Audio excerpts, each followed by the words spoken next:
It's this. Oh, okay. Sorry. Hello. Wait, can you hear me now? Yeah, that was 100% me. My bad. What's up? Oh, it's all good. What's up, man? Nothing much. Just chilling.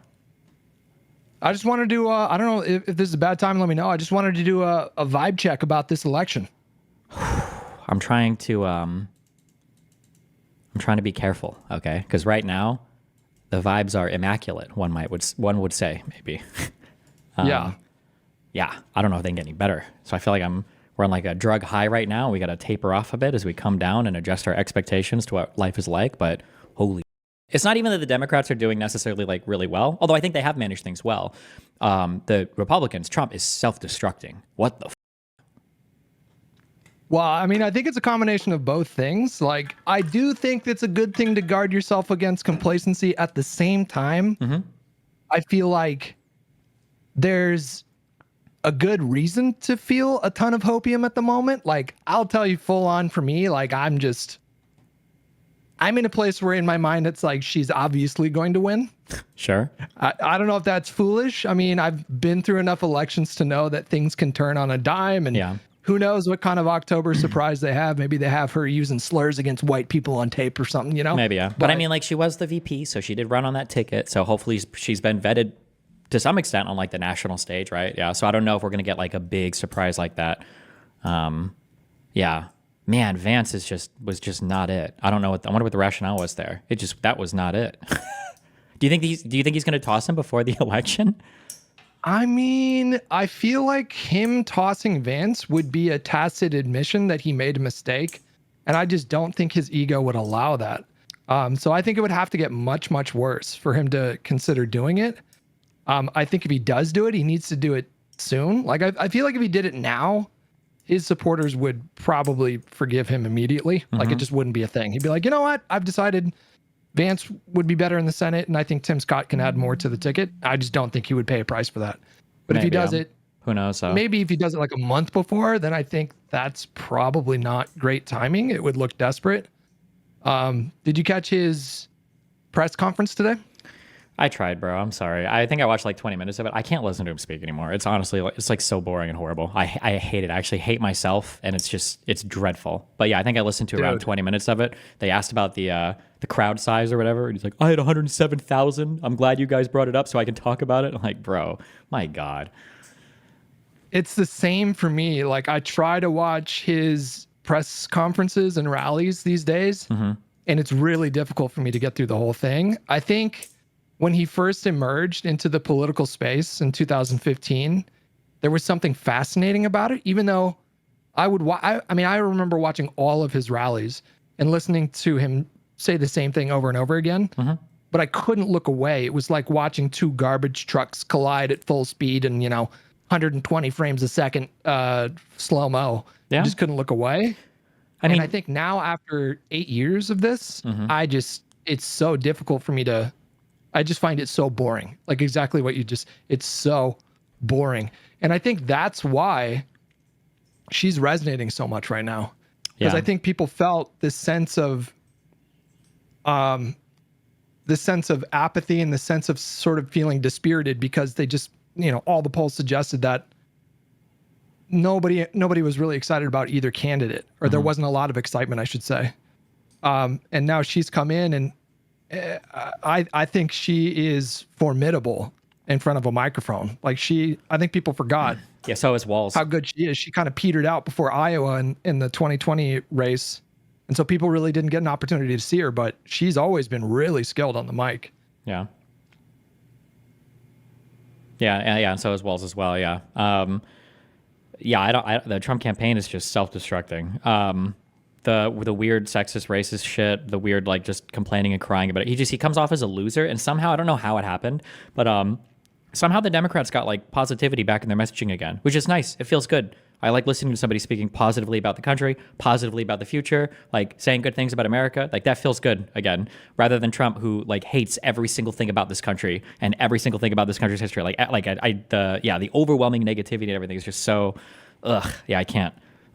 Right.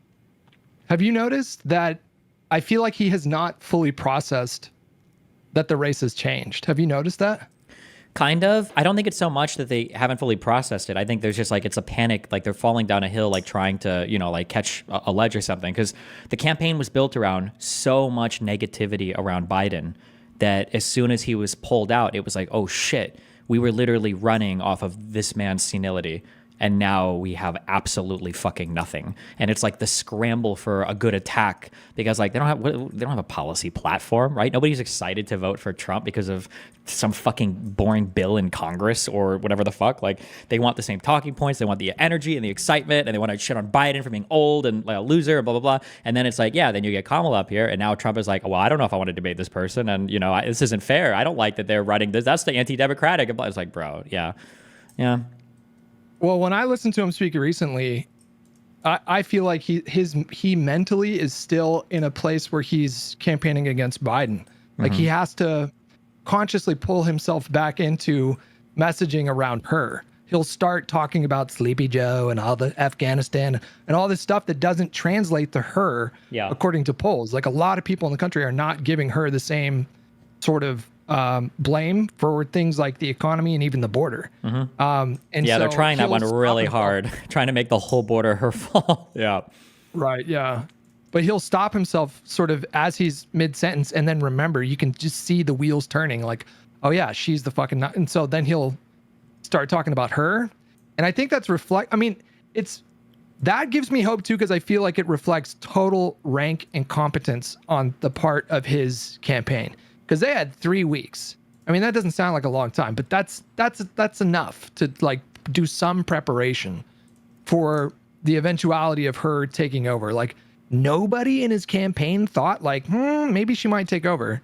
Because it seems like when it happened, there just was no disciplined, coherent strategy shift whatsoever. Like they didn't adapt at all. They're just they're running the same playbook. And another thing too, you can tell he's rattled about her crowd sizes. Like it's a pathology thing with him. He's obsessed with crowd sizes. Yeah, actually, right. And so that's a language that he understands. And so, and he's watching every single one of her. And seething, yep. Right. Like if there was like if I was Kamala, I would put the cameras in a way and just fill the things as high as I can in frame, just knowing that Trump is like watching it and seething like a motherfucker. Every time he gets asked, he's like, they didn't turn the cameras around for mine. They didn't show many people were actually there. Like if he debates Kamala and Kamala gets a good zinger off on him and he like stumbles because he realizes she got a good zinger, he will kill himself that night. It would be over. Yeah, he's so vain. I don't know if you saw, there's a pollster named Marquette. They're rated A+. Their average error in the 2022 cycle was like 2.5 points, which is definitely not bad for a pollster. The 10-point lead they had one, her up 8 points. Oh yeah, in a full field this morning, which is just, I mean, obviously that's an outlier, but yeah, they're not a terrible pollster. So could be that the vibes are changing in a really profound way. So I feel just unbridled optimism right now. Yeah, I would say so, yeah. Unless, they need a massive redirect. I'm still of the opinion that I don't think Trump was ever a great politician or a great strategist. I just think he's like super charismatic, and as long as that works, he can like push the gas on that a lot. But I don't think he has the capability of like changing up. I think he had enough opportunities when he was president to change up, and he didn't. Yeah, like he's had enough opportunities to show that he can be like a chameleon or be a little bit more variable in terms of how he operates in any political environment, and he can't. It's just that his ordinary strategy works really well, or has worked really well, but once it fails, I don't see him being able to change. But I could be wrong. Who knows? If you were running his campaign, how would you handle the shift to Kamala? I don't know. I just, the thing is that like my mind goes to like policy and like kind of attacks relating or circling that. So like in my mind, I'm thinking you would start like the entire country would become like California. Like you would hone in on everything relating to Californian problems and talk about how she came from there, and then also continue to settle on like the negative things from the Biden administration, maybe. But I think that Trump voters don't care about that. They want to hear like mega owns, but I don't even know what you say. His whole thing about like, bro, like she didn't consider herself black and she was half Jamaican and now she thinks she's black. Like, what the fuck? I don't know. It's just like so weird. I don't know like what, I don't know what is happening. If he just wants to call her an N-word, but he's frustrated that he can't because he doesn't know, like, it's just like it's the weirdest like line of attacks. I don't see who thinks it's epic or anything. Like and to be fair, I've only got my thumb on the Twitterverse, right? So maybe it's different in mainstream media right now. But like looking at all the coping on social media where they're like, well, she really, she wasn't, she was only half this and that. And I don't know if she's actually black. And this attack against Vance and the couch thing is one of the most disgusting plays I've ever seen in my life, that they would actually go after this on a fake report. And this trans Olympic athlete that has a vagina also, but it's just like everything. They're just like in a total state of fucking disarray. It's like unreal. Holy shit. But who knows? Yeah, who knows? Yeah, so did you see that he committed to the September 10th debate? Yeah. Yeah, I think he's fucked. Like, really fucked. I think he was fucked either way. I think he was going to be fucked if he tried to pull the let's do the Fox News one at September 4th thing, because I just don't think that would work if he would have stuck with that and then not committed to the September 10th debate. Yeah. I just don't think that would have stuck if they tried to frame it like she was running away. So in my mind, he was fucked either way. He would have gotten heat during a time when he's like very clearly, measurably slipping in the polls. So to not show up for debate, I mean, that's just untenable. Like there's no way you could defend doing something like that. And now he has to share the stage with, an actual seasoned prosecutor. And not even that, but like literally, like it's just like it's a sassy black woman. Like that's got to be like the scariest fucking thing, because it's not just going to be some boring white dude who doesn't want to play dirty. And it's somebody who like she speaks well, she's snappy. Like she had what I almost thought was a career-ending snap against Biden in the primaries. Do you remember that over the busing thing? Yeah. That was she got like a 20-point bump for like, I think like a week or whatever. But after that debate, I was like, holy shit, Biden is fucking gonzo. But yeah, that's just like running with all the prestige and the authority of like being the vice president and everything for the past 4 years. That debate, Jesus, who knows? We'll see, I guess. But I don't think I've ever seen Kamala like stumble on the debate stage. I can't think of a bad debate performance she had. No, she has a very I think a good word for her is she's poised. Like sure. I've never seen her look rattled. Yeah. Like ever. Yeah. But I think, touching on what you were talking about in terms of like the more deranged lines of attack that he's going with her, I think it's obvious that he's running playbooks that might have worked for him before, or he feels worked for him before. It's obvious that they're treating this race like 2016, and Hillary just, I thought she would have been a fine president. I thought she probably would have been a good president. But his attacks against her, as deranged as they were, didn't evoke the same kind of outrage, because she just wasn't as, I would say, sympathetic, I suppose. She wasn't as liked as Kamala. Well, also, yes, and I will give credit to pay due deference to my Queen Hillary. Hillary was also the subject of Republican attacks for like fucking 20 years, okay, or like 15 years. Yeah, there was a long line of attacking and tearing down Hillary. She still won, by the way, by millions of votes in the popular vote. But but you are right. Yeah, it doesn't hit the same. Yeah. Well, people forget that Hillary Clinton was, honestly, she was actually she was one of the most popular politicians in the country until 2015. Sure. She had like a 65% approval rating. It was nuts.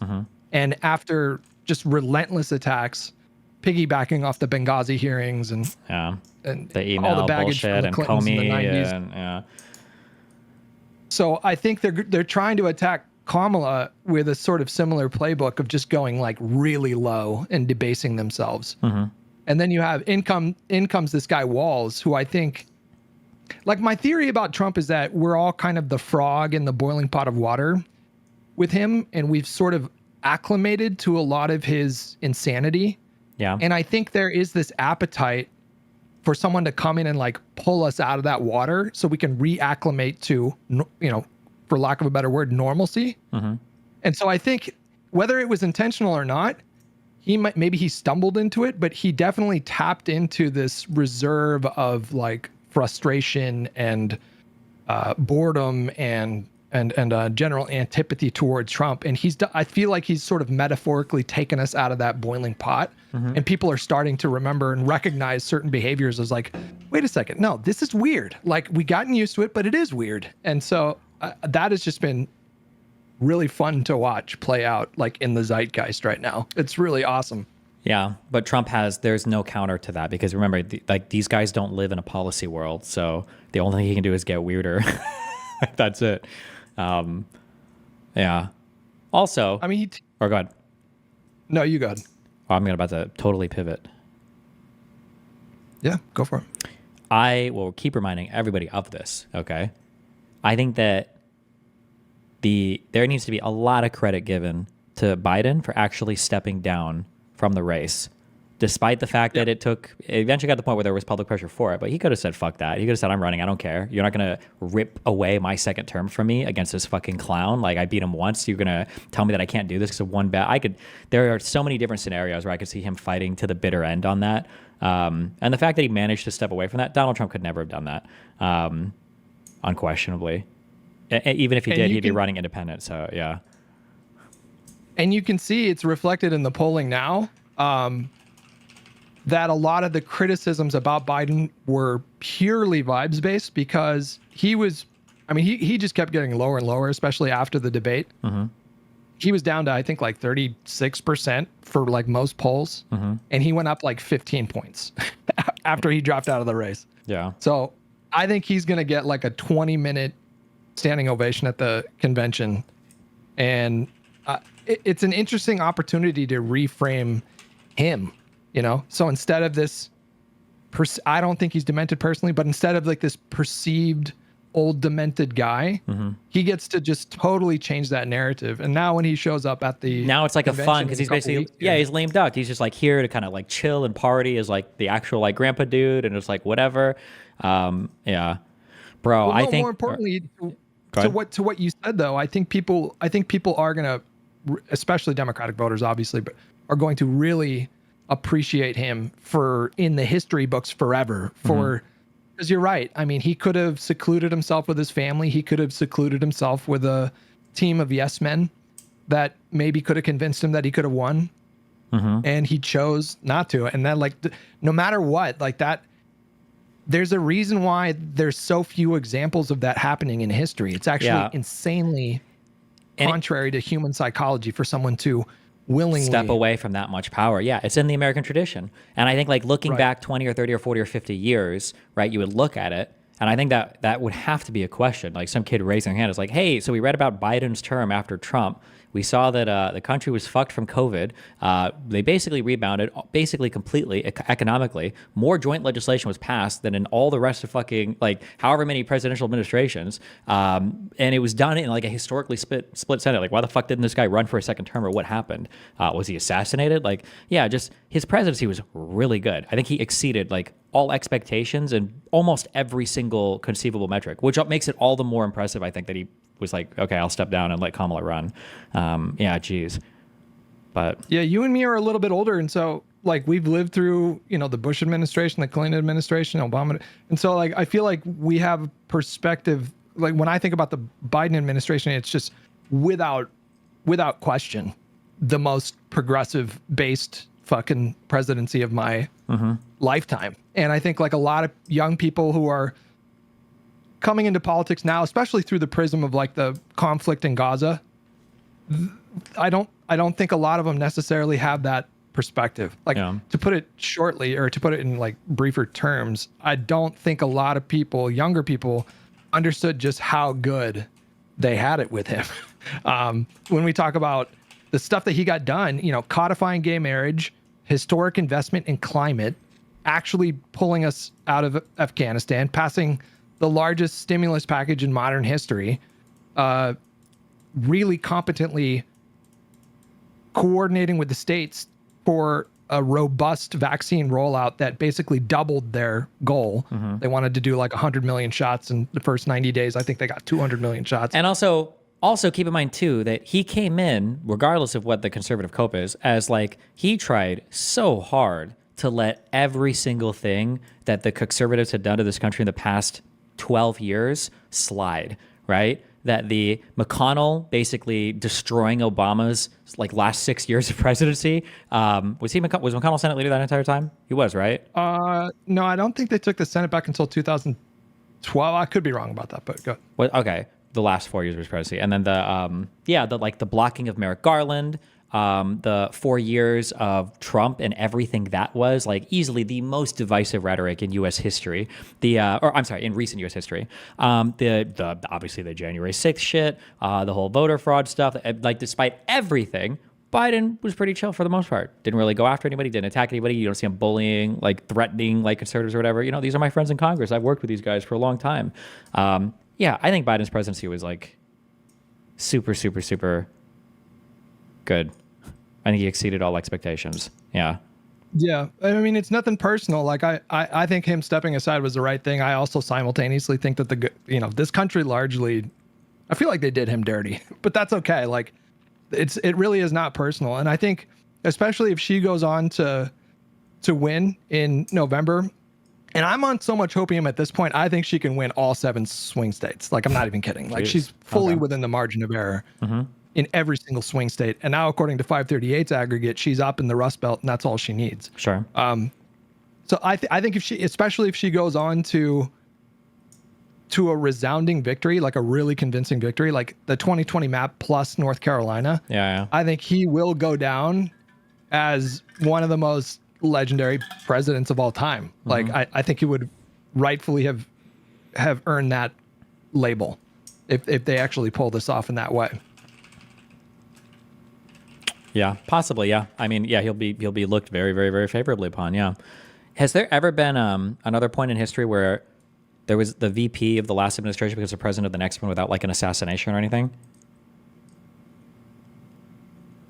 I think early on, John Adams. I think he was a VP and he took over as the second president. No one cares about. Those are old people. Fuck those people. You asked. I feel like conservatives are going to lose their mind watching Kamala Harris certify her own election. That's going to be like oh my God. Man. Yeah. Have you seen some of these reports of they actually did manage to staff a lot of these election offices in districts all over the country with full-on Trump loyalists. Do you have any concerns about that? My only concern is process and procedure. Honest to God, like I've spent like the last like 3 weeks doing like J6 shit, and like peripherally I've read like so many of these stupid cases relating to voter fraud and stuff. I think there's just too many moving pieces in the American voter system to do like any crazy voter fraud. I don't think it's possible. Like even if you wanted to, I don't know if you could. There's just so many moving pieces, so many different governmental bodies involved, like states versus federal, like so many different like election officials and paper ballots, and it's just like so hard. The only worry that I would have would be from a process or procedure. So like somebody says like, oh, well, we decided to ban mail-in ballots in our states, which by the way, if you look at the rhetoric of Trump before the election, they didn't want to make ballots safer. They didn't want to make like mail-in votes safer. They didn't want to do anything to make the process more secure or to verify it. They just wanted to ban all of them because they knew that they were always going to be behind on the mail-in ballots. Yeah, so that would be my only worry. But if they don't manage to do any significant process or procedure change, and it really doesn't seem like any of the state legislatures were willing to ride along with Trump on his crazy shit last time, I don't know if him installing some loyalist somewhere is going to help much. Yeah, my cope with that, I guess it's not cope, but my belief with that is that I feel like if anything, the Trump era taught me that our institutions are actually much stronger than I gave them credit for a really long time. Like he, in an ironic way, sort of restored my faith in institutions because they checked him effectively so many times. A little bit, yes. Go ahead. Well, I was just gonna say my logic is that if there is attempted fuckery from loyalists that are in positions of power in terms of like election offices, I feel like those people would probably end up in prison if they tried to do something because there are so many layers of accountability. Yeah. So it's just difficult to imagine getting away with just full on, like, I don't know, throwing votes out or whatever. I think that's kind of true, but I think it's the institution plus it is the people in those institutions. Like, this is another person, I don't know how much I could talk about, but like Pence truly brought us back from the edge of oblivion at least twice.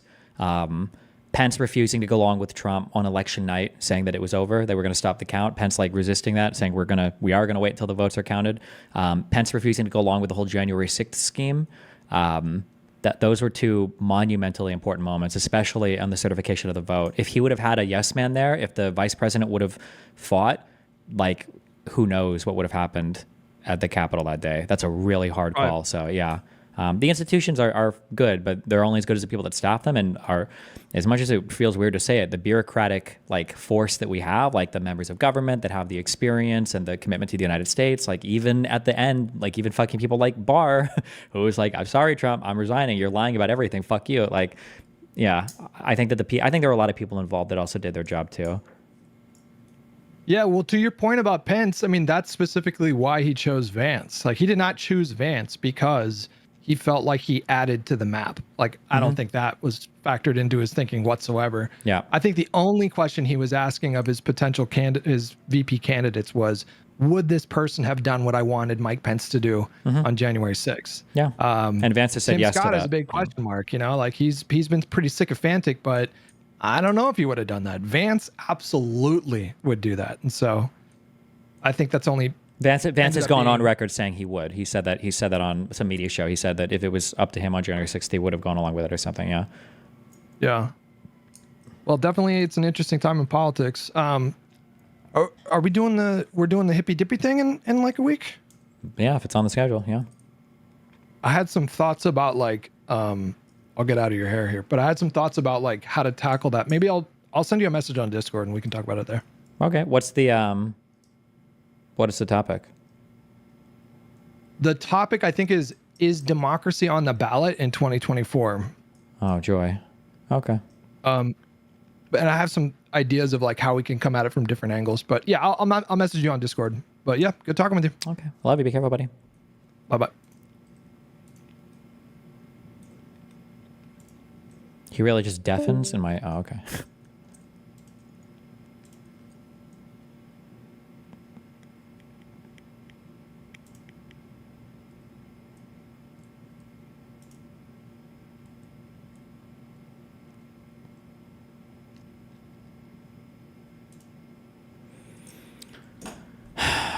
What is this?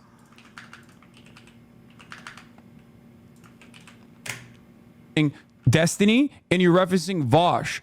They are also unimaginably brain broken, and they are also permanently online. That is why whenever these guys would come, whenever like right-wing Republicans would try to be like super transphobic, I would neutralize that argument about being like, why the fuck do you care about this? You're so gross. Like you're behaving in a very weird way, not recognizing that that was the appropriate measure to take in that situation. But that's also specifically because those guys are fucking weird. They're weird. They're also weird. They're fucking permanently online. They debate the ethics of age of consent laws and debate like lolly porn and the ethics of child pornography. That's weird as fuck, dog. That's weird. That's my point. That's why I always reiterate my commitment to be normal. Be fucking normal. You're the least... Bro, your fan ran up to you and cried about you drinking Coca-Cola, and then you awkwardly shifted away, and then you tweeted out that you can't do any IRL streams because you get mobbed by fans everywhere, even though we've watched you do IRL streams, and this never happens. Like, bro, what are you talking about? Online. Does this guy stream like 300 hours a month?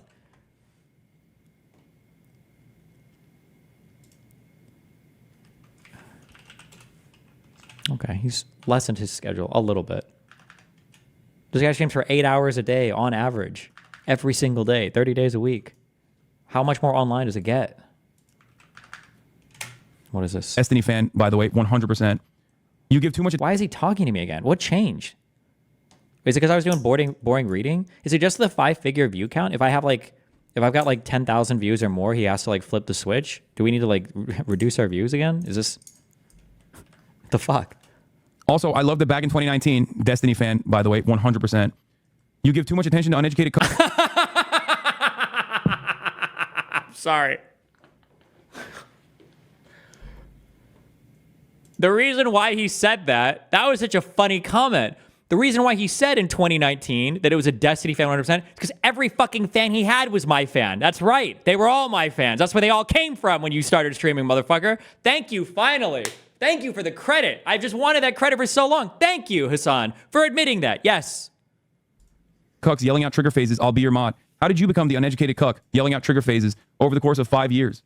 Are you back in here because you actually want to finally, know what is supposed to happen? Are you tired of always being wrong because you just verbatim repeat what your favorite intellectual giant debate lord is telling you?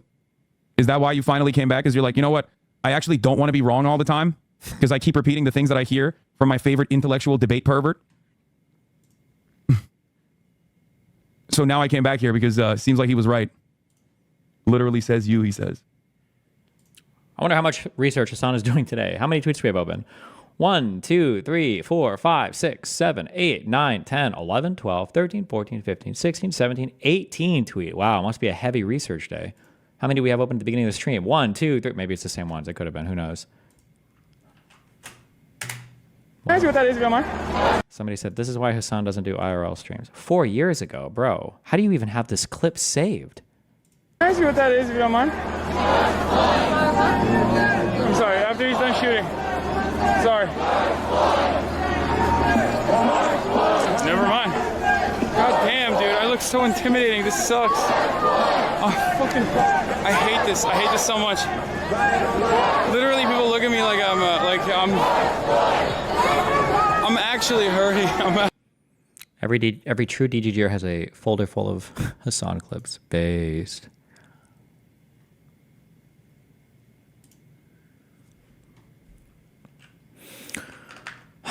Okay.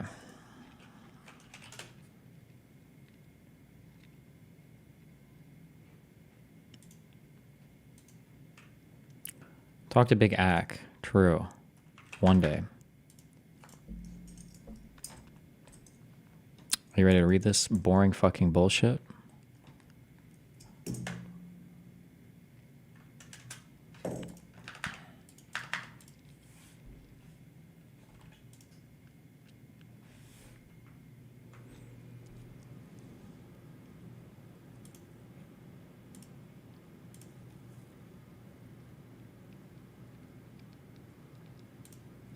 Wait. Fuck. Do I have the indictment to Enrique Tarrio?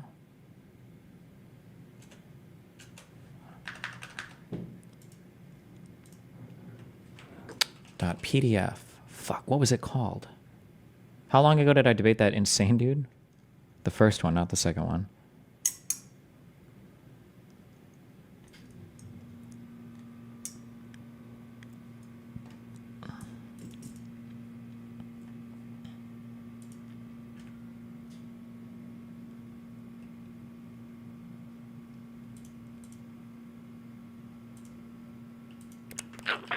Oh, okay. Is this what we read?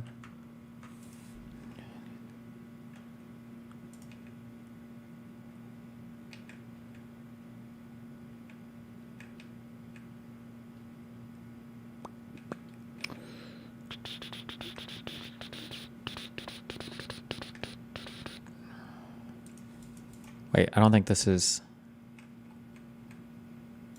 Oh, no, wait. This might be it. Oh, yeah, this is it. Okay.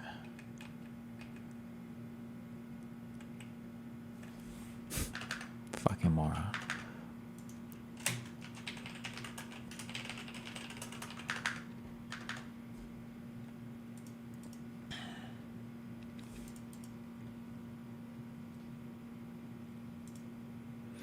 Okay.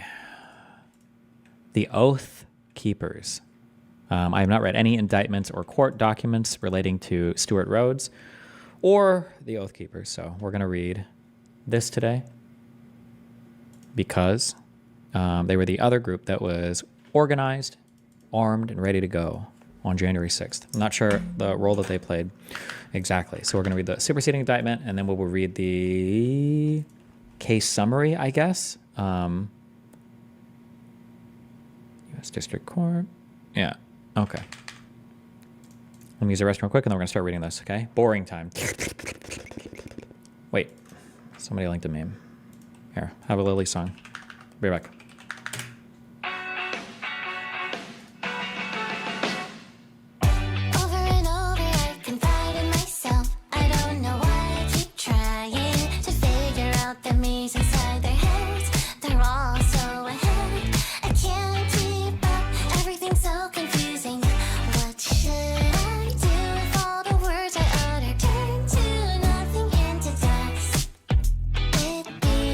So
That's the song, bro.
Oh, ooh, ooh.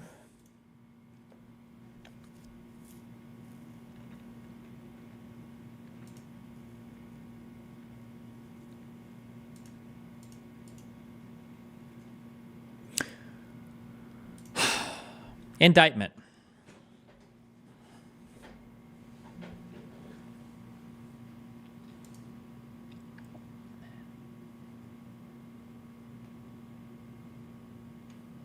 I need to re-add more music to this. Fuck.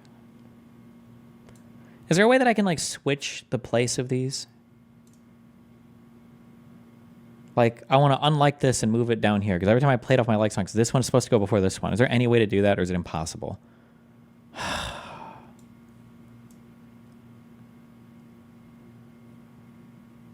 I don't have a playlist. They're just liked songs.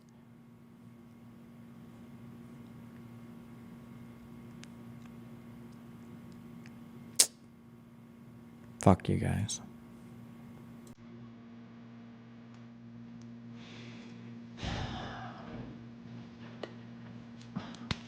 Okay. Just unlike them and re-like them? That's so much work, okay? Do you understand?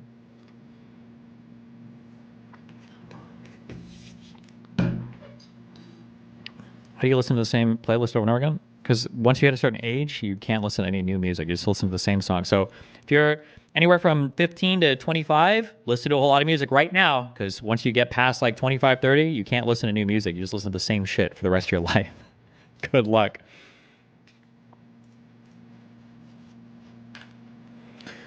Indictment. The grand jury charges that at all times material to this indictment on or about the dates and times stated below. Introduction, the transfer of presidential power in the United States. Let's see. Let's do oathkeepers. What? It sounds like the name of like a fucking Valerian steel sword. This is Oathkeeper. Wait, was that the name of? Was that the name of Brienne's sword? Oh, cringe. Fuck. Oh, God, my mind. Wait, here's a question.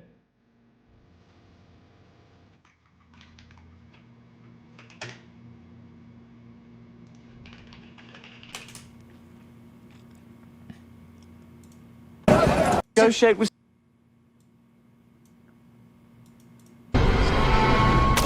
Why did they never use this again? Why did they never use this trick again? She literally created like a shadow demon to go and kill somebody. Why was this a one-off thing? This is like the most OP fucking thing in the universe. It was literally a shadow demon. It costs king's blood, so make 2 or 3 of them. What do you mean? It didn't hurt the one kid that they got his blood. You put like a few leeches on, and then that was it.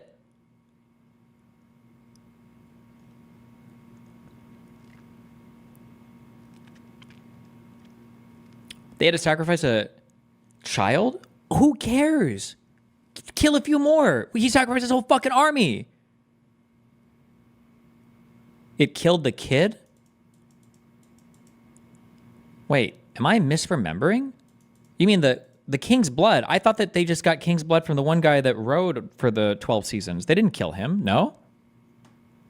Gendry, yeah. You guys are just making shit up. God, what the fuck? Also, can it please be noted, I've said this before, that the Lord of Light is literally the one true God in all of Game of Thrones. Notice how they all have like the gods, the old and the new, the old gods by all the whatever bullshit, right? And then I think the faceless men, I can't tell if that's supposed to be magic or not, but the Lord of Light, he like does some real shit. He resurrects Jon Snow. Holy fuck. She sets like the fucking Dothraki swords on fire. She creates like the shadow demon guy. The Lord of Light brings back to life the one dude with the eye patch. The Lord of Light is out here doing all sorts of shit. Okay? What the fuck do the old gods and the new gods do? They don't do fuck all. They do nothing. They do nothing. They have a tree that looks like a face. Boring, cringe, stupid, and lame, and cringe.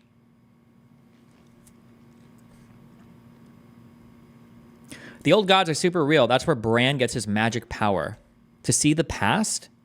And that's where you are wrong. Let me introduce you to something called unreliable narrator, okay? Unreliable narrator means you might be watching a story where the narrator doesn't actually tell you what's happened, but just what they feel has happened.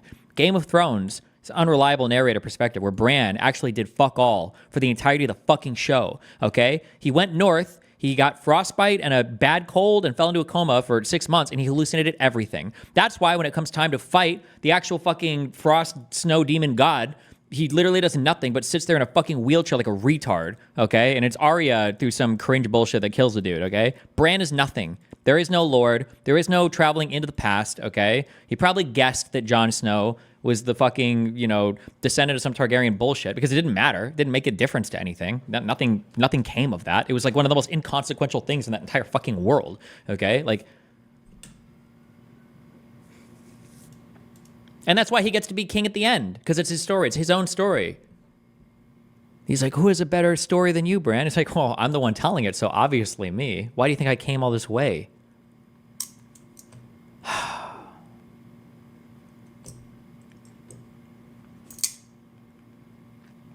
God, what a horrible... Fuck me.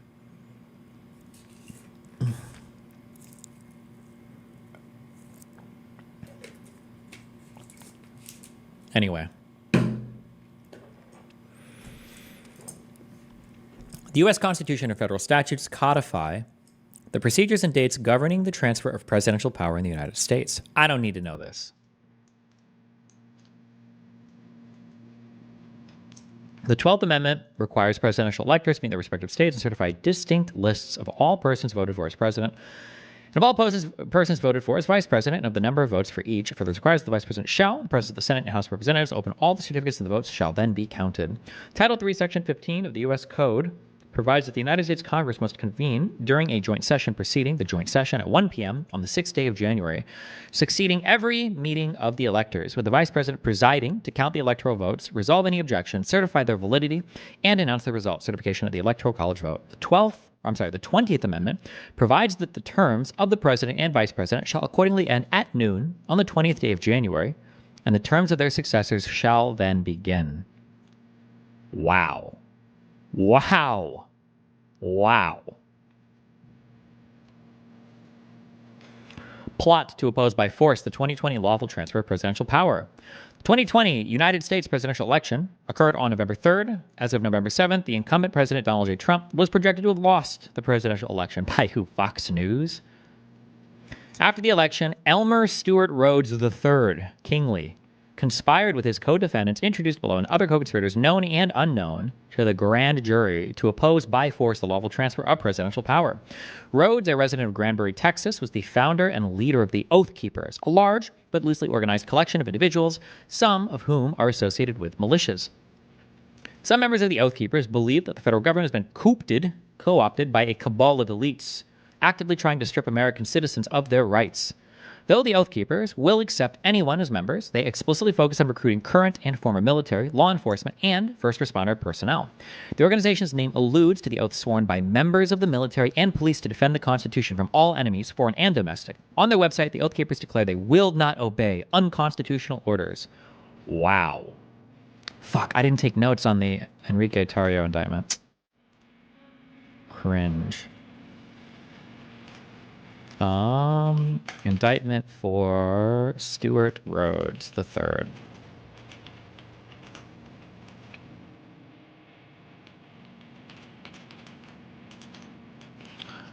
Let's see. Oathkeepers, but I can broadly say some things about them. Focus recruitment on former, on current, and former military.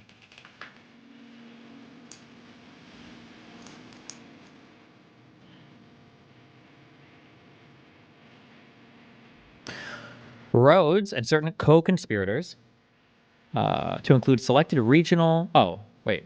Rhodes and certain co-conspirators, to include selected regional leaders, plan to stop the lawful transfer of presidential power by January 20, 2021, which included multiple ways to deploy force.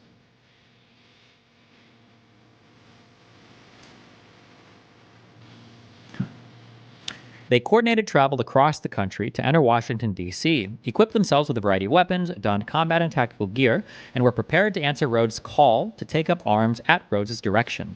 Some co-conspirators amassed firearms on the outskirts of D.C., distributed them among Quick Reaction Force, QRF teams, and planned to use the firearms in support of their plot to stop the lawful transfer of presidential power.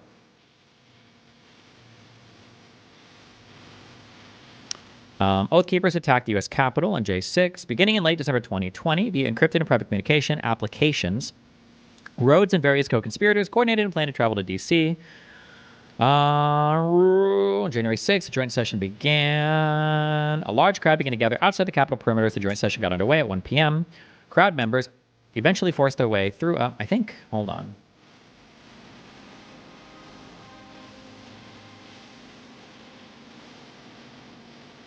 12:53 is when the Proud Boys had breached the outer perimeter. The Capitol building is breached at 2:13 p.m. Okay.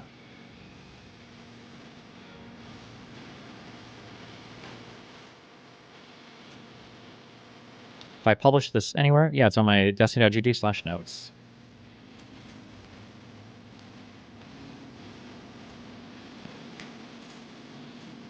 Shortly after 2 p.m., crowd members, the Proud Boys, forced entry into the Capitol by breaking windows, ramming open doors, and assaulting Capitol Police and other law enforcement officers.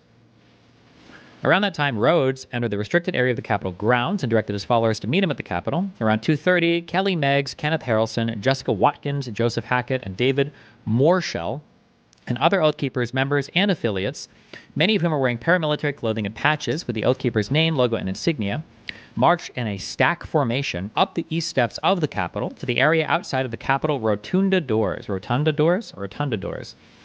At the time, the doors were closed and guarded by Capitol Police officers. SAC 1 droned a mob of people, some of whom attacked the officers and tried to enter the Capitol while yelling, among other things, "Take their shields and our house." Attackers assaulted officers using pepper spray, flagpoles, and numerous improvised weapons and projectiles. They also disarmed the officers by stealing their shields and pushing them away from the rotunda doors. At 2:38 p.m., the doors were breached, and Stack 1 stormed into the Capitol alongside the mob. That's a good time to have. 2:38 p.m. Stack 1 of the Oathkeepers breaches the rotunda doors on the east steps of the Capitol.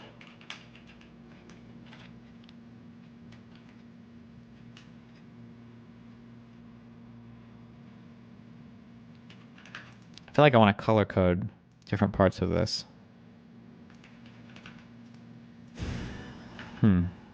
Whatever, we'll figure it out. Like different colors, but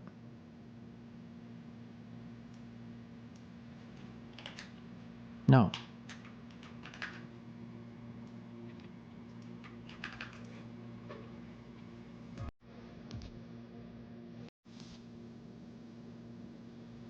Okay.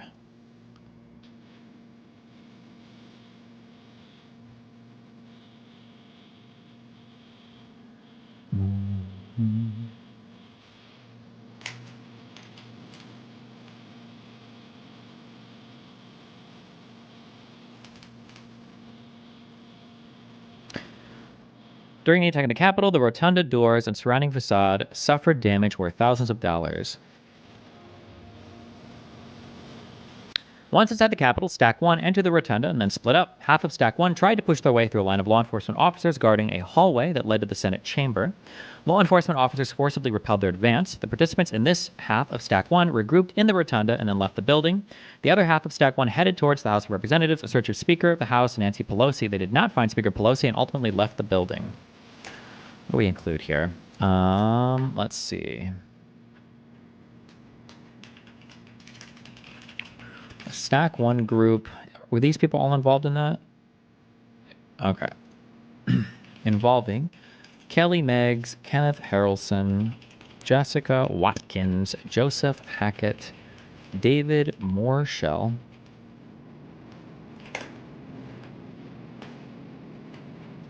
other members broke through the rotunda doors at 2:38 p.m.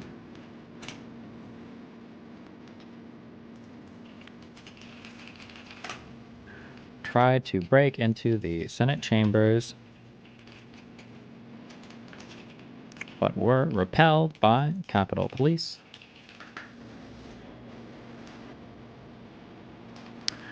Then went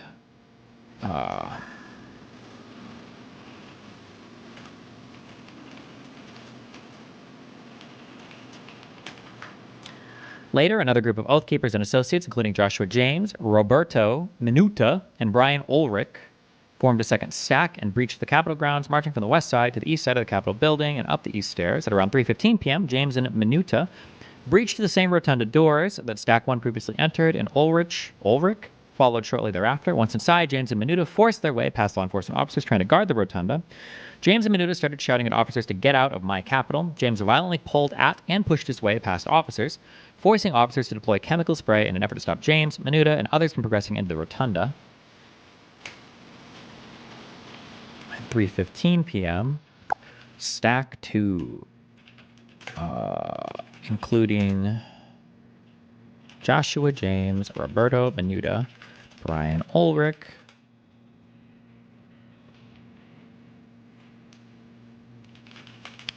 breached the same rotunda doors and violently pushed past officers.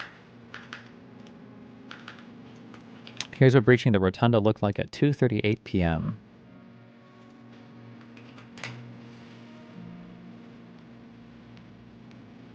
Wow, no audio. I'm supposed to believe this shit?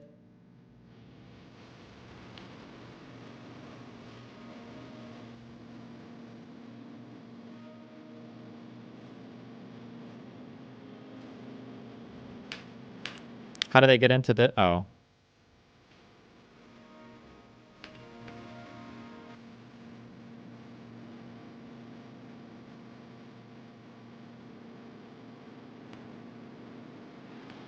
Wait, I'm so fucking confused. Okay. Hold on. This is an inside view. Wait, is it? This is, right? Yes.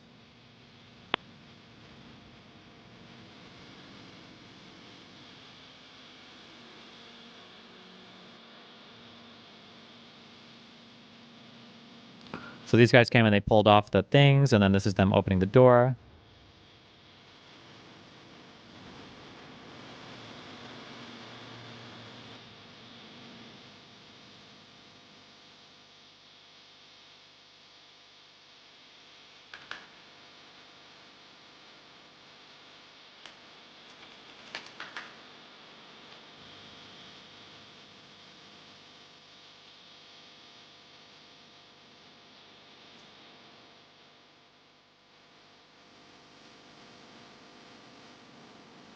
Fired house floor. Passing, I need units to Been evacuated.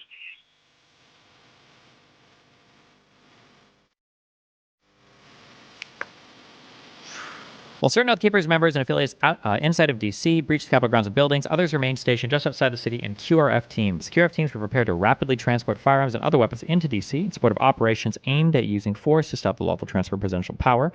The QRF teams were coordinated in part by Thomas Caldwell and Edward Vallejo.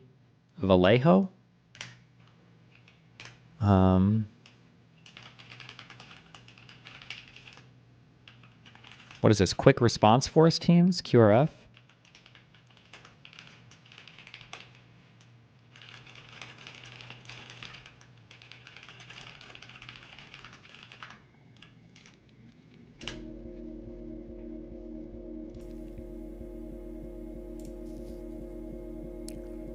Vallejo.